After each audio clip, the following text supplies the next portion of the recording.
CPIM 24-ാം party Congress നാളെ മധുരയിൽ തുടങ്ങും. രാജ്യത്തെ വിവിധ സംസ്ഥാനങ്ങളിൽ നിന്ന് 871 പ്രതിനിധികളാണ് പാർട്ടി കോൺഗ്രസിൽ പങ്കെടുക്കാനെത്തുന്നത്. പാർട്ടി കോൺഗ്രസിന്റെ അജണ്ട തീരുമാനിക്കുന്ന കേന്ദ്ര കമ്മിറ്റി യോഗം മധുരയിൽ നടന്നു. CPIM 24-ാം പാർട്ടി കോൺഗ്രസ് തമിഴ്നാട്ടിലെ മധുരയിൽ 2 മുതൽ 6 വരെയാണ് നടക്കുന്നത്. 75 വയസ്സെന്ന പ്രായപരിധി കർശനമായി നടപ്പാക്കിയാൽ പോളിറ്റ് ബ്യൂറോയിൽ വലിയ മാറ്റങ്ങൾ ഉണ്ടായേക്കും. 17 PB അംഗങ്ങളിൽ 7 പേർ 75 വയസ്സ് പ്രായപരിധി കടന്നവരാണ്.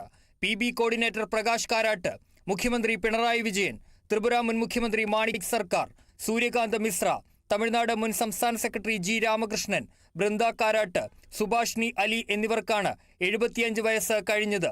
പാർട്ടിയുടെ രാജ്യത്തെ ഏക മുഖ്യമന്ത്രി എന്ന നിലയിൽ കഴിഞ്ഞ തവണത്തേതുപോലെ പിണറായി വിജയന് ഇത്തവണയും ഇളവ് കിട്ടിയേക്കും. ബൃന്ദ കാരാട്ടും സുഭാഷ്ണി അലിയും ഒഴിഞ്ഞാൽ അതുപോലെ വനിതാ പ്രാതിനിധ്യം കൊണ്ടുവരേണ്ടി വരും. Janadhipathya Mahila association general secretary Mariyam Dhawale, CITU ദേശീയ സെക്രട്ടറി AR സിന്ധു, തമിഴ്നാട്ടിലെ മുതിർന്ന ട്രേഡ് യൂണിയൻ നേതാവ് U വാസുകി, KK ശൈലജ എന്നിവരിൽ ചിലർ PBയിൽ എത്തിയേക്കും.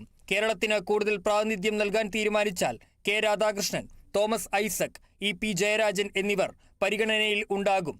ജനറൽ സെക്രട്ടറി ആരാകുമെന്നതാണ് മറ്റൊരു പ്രധാന ചോദ്യം.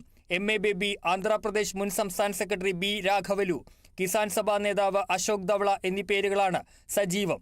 ബംഗാളിൽ നിന്നുള്ള മുഹമ്മദ് സലീം, തപൻ സെൻ എന്നീ പേരുകളും കേൾക്കുന്നുണ്ട്.